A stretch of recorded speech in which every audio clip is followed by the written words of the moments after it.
नमस्कार।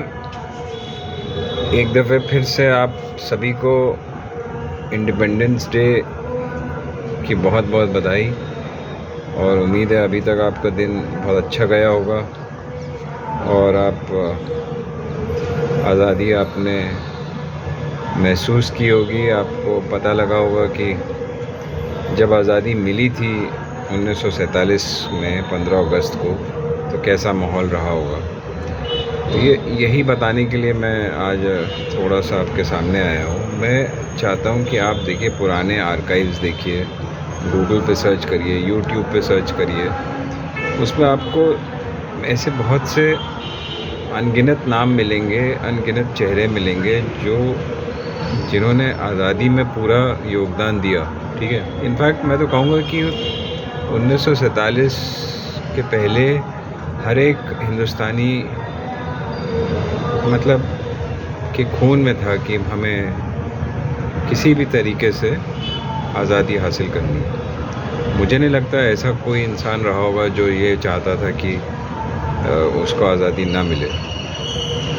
तो ऐसा जोश था उस टाइम, और वो इस बात से भी पता चलता है कि जिस दिन ब्रिटिश हुकूमत ने पावर ट्रांसफ़र किया और जो जवाहरलाल नेहरू जी ने जो स्पीच दी पार्लियामेंट में 14 अगस्त की रात 12 बजे, जो ट्रिस्ट विद डेस्टिनी जो स्पीच है, जो बहुत फेमस स्पीच है, उसके उस दिन भी और उसके अगले दिन सुबह देखिए, तमाम जब नेहरू जी को जाना था झंडा फहराने पहली दफ़े, और जो ब्रिटिश हुकूमत का फ्लैग था उसको नीचे लाया गया और नेहरू जी ने झंडा फहराया, तो पूरा हिंदुस्तान ऐसा लग रहा था कि वहाँ पे उनको उस जगह पे पहुँचने में भी बहुत कठिनाई हुई, और फाइनली वो वहाँ पहुँच पाए और उन्होंने वहाँ पे भारतीय ध्वज को उसको फ्लैग किया, मतलब भारतीय ध्वज को फहराया। तो ये जो है ना, जो जज्बा उस टाइम था, मैं चाहता हूँ कि मैं बताऊँ आपको एक एक नाम। जो नाम देखिए सब जानते हैं, वो तो मालूम है लोगों को, मगर बहुत से ऐसे नाम हैं जो कि बहुत से लोग नहीं जानते उनके बारे में। उनके बारे में आप पढ़िए, कोई जानकारी हासिल करिए, तो आपको ये पता लग जाएगा कि कितनी कुर्बानियाँ हुई उसको हासिल करने में। कितने उस टाइम कवि थे, कितने ऐसे लोग थे जो अपनी लिखावट की वजह से जोश फैलाते थे हिंदुस्तानियों में, और मतलब जो जज्बा था वो देखने लायक था। और नेता तो खैर जो जैसे जवाहरलाल नेहरू जी हैं, महात्मा गांधी हैं, सरदार पटेल, ये तो लोग थे ही। ये तो अपनी स्पीचेस से सबको वो करते थे, अपने प्रेजेंस से ही सबको जोश में ले आते थे। मगर जो उनके नीचे कार्यकर्ता थे, जो कार्य करते थे, उनका भी योगदान कोई कम नहीं था। उन्होंने भी अपनी पूरी जी जान लगा दी कि भाई जो है जोश भर दिया जाए, और किसी न किसी तरीके से जो है वो, जैसे बहुत से ऐसे लोग थे जो क्रांतिकारियों की मदद करते थे, उनको भी ब्रिटिश हुकूमत पकड़ लेती थी, इसलिए कि आप जो है वो क्रांतिकारी वीरों की मदद कर रहे हैं, तो उनको भी देशद्रोह के उसमें वो कर लेते थे, गिरफ़्तार कर लेते थे। तो आप जलियांवाला बाग के बारे में पढ़िए, कैसे निर्दोष लोग वहाँ पे जनरल डायर की गोलियों से मारे गए। ये सारी बातें जो है ना, आप हिस्ट्री में जाइए, उठाइए, तो क्योंकि मुझे नहीं लगता कितना हिस्ट्री अब्ज़ॉर्ब कर पा रहे हैं अपने स्कूल में, कॉलेज में। मगर ये आपको एक देखिए, आपको तो एक मतलब बनी बनाई आज़ादी मिली ना, जो आप एंजॉय कर रहे हैं, तो इसकी वैल्यू आपको समझनी पड़ेगी। मगर अगर आप तभी समझ पाएंगे जब आप लोगों की कुर्बानी देखेंगे, उसको समझेंगे, उसके बारे में पढ़ेंगे, और तब आपको मालूम पड़ेगा कि कितने लोगों ने जो है अपनी जानें कुर्बान कर दी, अपना समय दिया, अपने मतलब उनकी नौकरियां चली गई, जो जो सिविल डिसोबीडियंस मूवमेंट थी, बहुत सी चीज़ें हैं, क्विट इंडिया मतलब मूवमेंट था, और जो कॉल्स गांधी जी ने दी उसमें लोगों ने ही तो पार्ट लिया ना। अगर लोग उसमें उसमें यकीन नहीं करते, उसमें पार्ट नहीं लेते, तो उसका मतलब क्या असर होता। तो इसलिए देखिए, जो लोगों ने इसको आगे बढ़ाया, जिन लोगों ने इसको सक्सेसफुल बनाया, उनके बारे में भी पढ़िए। तो जो इंडिया उस टाइम था, जो हिंदुस्तान जो आपके लिए इतना गौरवशाली है हिंदुस्तान बनाया, और फिर जब उसके बाद देखिए एक चीज़ और आपको देखनी चाहिए कि जब आपको ये इंडिपेंडेंस मिल गया, तो इंडिया को जो ट्रांसफ़र हुआ उसमें हर चीज़ उस टाइम विदेश से आती थी, ठीक है। कुछ ख़ास नहीं था यहाँ पे, कुछ बनता नहीं था, कुछ ना इसमें कोई फैक्ट्रीज़ थी, ना कोई डैम्स था, ना कुछ था।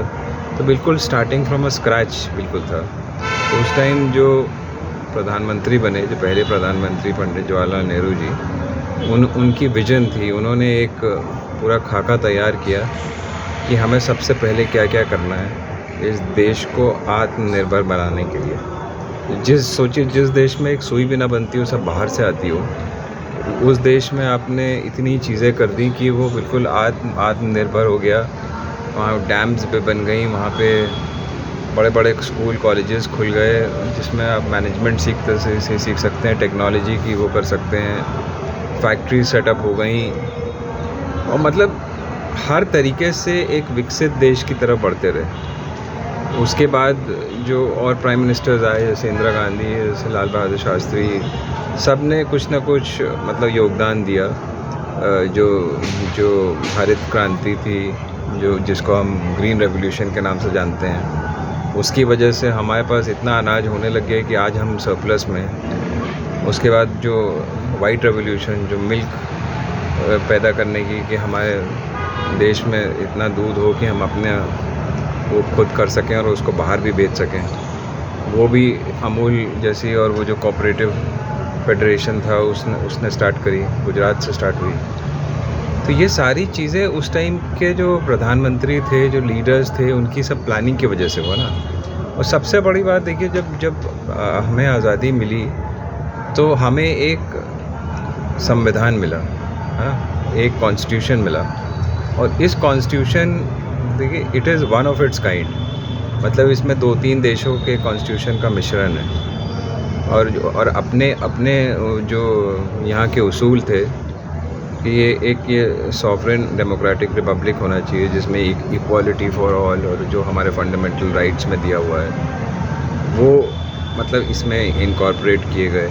इसमें फंडामेंटल ड्यूटीज़ भी करी गई, जो डायरेक्टिव प्रिंसिपल्स हैं वो भी दिए गए। तो हर एक हेड देखिए अलग अलग है, मतलब प्रेसिडेंट के पावर्स अलग हैं, और काउंसिल ऑफ मिनिस्टर्स के अलग हैं, जुडिशरी के अलग हैं, क्या किस उसमें आप क्या कर सकते हैं। उसके बाद जो कोर्ट्स की वेरियस मतलब इंटरप्रिटेशंस हुई। तो ये देश वाकई में सौभाग्यशाली है कि हमें शुरू में गाइडेंस इतनी अच्छी मिली कि ये सारी चीज़ें हम अचीव कर पाए। मगर अब आप देखेंगे कि अच्छा खासा यहाँ पे ग्रोथ हो रही थी, जीडीपी चल रहा था 2014 के, अगर आप आंकड़े उठा के देख लें। मैं किसी को क्रिटिसाइज़ नहीं कर रहा हूँ, मगर मैं एक फैक्ट बता रहा हूँ कि 2014 तक सब बिल्कुल ठीक चल रहा था, ठीक है। उसके बाद अचानक जो है वो जीडीपी गिरना शुरू हो गया, और फिर कोविड आते आते तो बिल्कुल ही चौपट हो गया। और कुछ इनके जो डिसीशंस थे, जो जैसे कि वो जो नोटबंदी इन्होंने करी, और वो जीएसटी लागू करा बहुत हाई रेट्स पे, वो उसकी वजह से बिल्कुल जो है, जो यहाँ का ताना बाना था बिज़नेस का, और बिज़नेस तो सब लोग छोटे तो दुकानदार और जो छोटे मैन्युफैक्चरर्स, वो तो वैसे ही बंद करके चले गए। उनकी तो कमर ही टूट गई, ये खासकर नोटबंदी की वजह से। फिर कुछ कोविड ने बचा खुचा उसका कसर पूरी कर दी। तो बचे कौन रहे? जो बड़े बड़े वो थे, है ना, वो लोग बचे रहे, और उनको बचाया गया।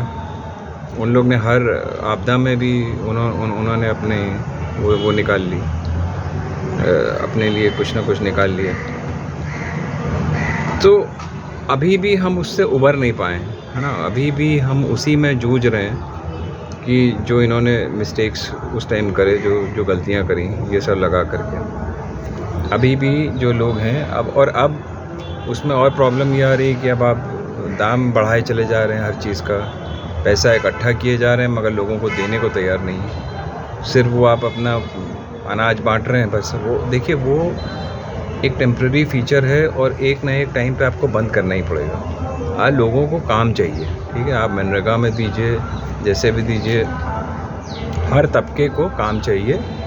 और जो है इकॉनमी ऐसे बहुत बढ़नी चाहिए कि जैसे मैंने कल भी बोला है कि मैन्युफैक्चरिंग पे जोर देना चाहिए, बाकी सेक्टर पे भी जोर देना चाहिए। और एक ऐसे इकोनॉमिस्ट आपकी मदद के लिए चाहिए जो इस देश को आगे बढ़ा पाएँ फिर से, जैसे पहले चल रहा था। कोई लोग यहाँ से छोड़ के जाने वाले ज़्यादा हैं और यहाँ पर रुक कर के काम करने वाले कम हैं। और जो बाहर से भी हैं वो भी चाइना की तरफ भागते हैं या और कंट्रीज़ की तरफ भागते हैं। वो इंडिया में बहुत ज़्यादा पैर नहीं जमाना चाहते, सिर्फ कुछ गिने चुनों को छोड़ कर के, क्योंकि यहाँ इतना उनको लगता है कि यहाँ काम करना इतना आसान नहीं है।